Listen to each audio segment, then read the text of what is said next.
On a stifling August night, the small town of Hollow Creek seemed quieter than usual. The deserted streets were wrapped in a dense fog that turned streetlights into ghostly figures. The town was famous for its cemetery, not because it was beautiful or old, but because of the stories surrounding it.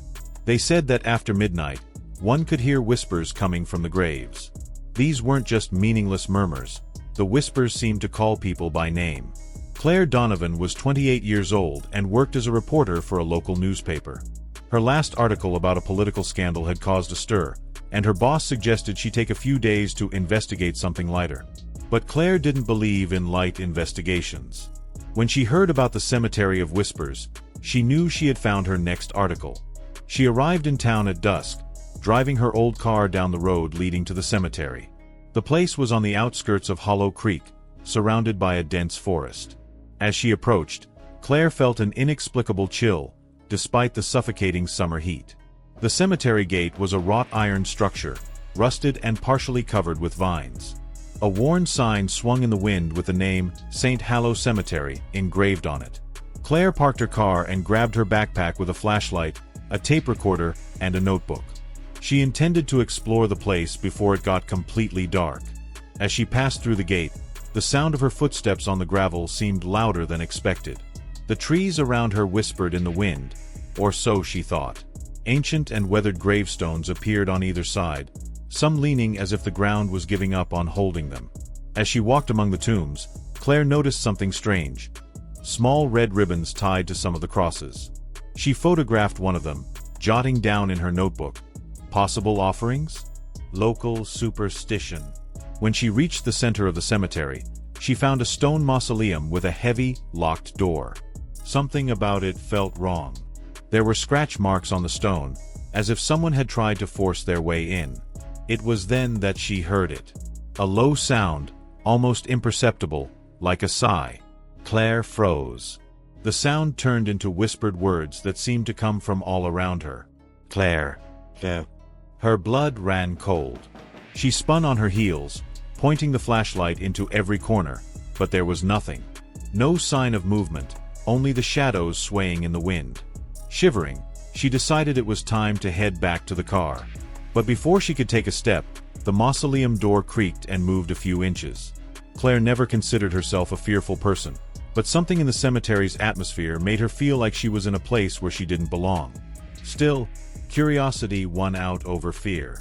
She approached the half-open mausoleum door, her flashlight trembling in her hand. Inside, the air was cold and smelled of mildew. The walls were covered in moss, and the floor was made of uneven stone. In the center of the mausoleum was a tomb with a cracked marble lid. Claire illuminated the name engraved on it: Eleanor Holloway. The date of death was 1887. Beneath the name, a phrase was engraved that caught her attention: "The voice that never ceases." Before she could process the meaning, she heard it again. The whispers. This time, they were louder, as if echoing in her mind. "Help us. Find us." Claire stepped back, almost stumbling. She pointed the flashlight around, but there was nothing. She grabbed her recorder and turned it on, hoping to capture the sounds, but the whispers stopped the instant the device began recording. Frustrated and terrified, she decided to leave the mausoleum. Back at the car, Claire realized her skin was cold and sticky with sweat. She decided to spend the night at the only inn in Hollow Creek and continue her investigation the next morning. While reviewing her notes in the inn's cramped room, the owner, an elderly man named Mr. Grayson, knocked on the door. "You went to the cemetery, didn't you?" he asked bluntly. Claire hesitated before confirming. "I'm investigating some stories for an article." The old man sighed and sat in a nearby chair. "You should have left it alone. The cemetery. It holds secrets that shouldn't be disturbed." Eleanor Holloway, the woman whose name you saw, was accused of witchcraft. They say she made a pact to never be forgotten. After she was buried, people started hearing things. Voices. Calls. Some who answered never came back. Claire tried to get more details, but Mr. Grayson seemed reluctant to continue. He only added, "If you hear your name coming from there, don't respond. Never respond." That night, Claire was awakened by a familiar sound. Whispers. They seemed to come from the window. Slowly, she got up and looked outside. The street was deserted, except for a figure in the distance, standing under a streetlight. Claire squinted, trying to make out who it was, but the figure disappeared like smoke in the wind. Frightened, she decided to return to the cemetery the next morning, this time equipped with a camera and more sensitive microphones. If there was something there, she wanted proof. When she arrived at the mausoleum, she found the door open, as if waiting for her. This time, as she entered, she noticed that the lid of Eleanor's tomb had been shifted. Torn between fear and duty, she pushed the lid aside and saw something that made her stomach turn.